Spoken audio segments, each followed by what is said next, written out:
Hey hello welcome to the talking beauty by Kripa. ഇന്നത്തെ Sunday special chicken റോസ്റ്റിൻ്റെ റെസിപ്പിയാണ്.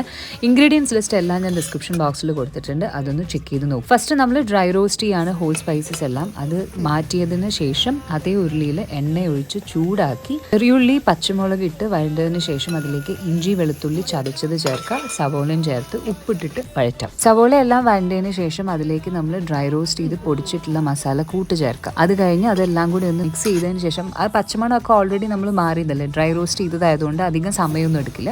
അത് നല്ലോണം വഴണ്ട് എല്ലാം മിക്സ് ചെയ്തതിന് ശേഷം അതിലേക്ക് ടൊമാറ്റോ പ്യൂരി ചേർക്കുക. അതോടൊപ്പം തന്നെ വെള്ളവും കൂടി കുറച്ച് ചേർക്കുക. ചിക്കനിൽ എന്തായാലും വെള്ളം ഇറങ്ങും, അപ്പോൾ അതുകൊണ്ട് അധികം വെള്ളം ചേർക്കരുത്. ഇതൊന്ന് തക്കാളി ഒന്ന് വഴണ്ടതിന് ശേഷം അതിലേക്ക് ചിക്കൻ വെക്കുക, അടച്ചു വെക്കാം. തിള വന്നതിന് ശേഷം ഒന്ന് തുറന്നു നോക്കുക, വെള്ളമൊക്കെ ഇറങ്ങിയിട്ടുണ്ട്. അത് നല്ലോണം മിക്സ് ചെയ്ത് ഇതിനി ഡ്രൈ ആയിട്ട് വരണം. ഈസ്റ്റേൺ ചിക്കൻ മസാലയിൽ കുറച്ചൊരു 1/2 ടീസ്പൂൺ ഇടുക. അതോടൊപ്പം തന്നെ ക്രഷ്ഡ് പെപ്പർ ചേർക്കുക. പിന്നെ ലാസ്റ്റ് കറി ലീവ്സും കൊറിയാണ്ടർ ലീവ്സും ഉണ്ടെങ്കിൽ അതും കൂടി ചേർക്കുക.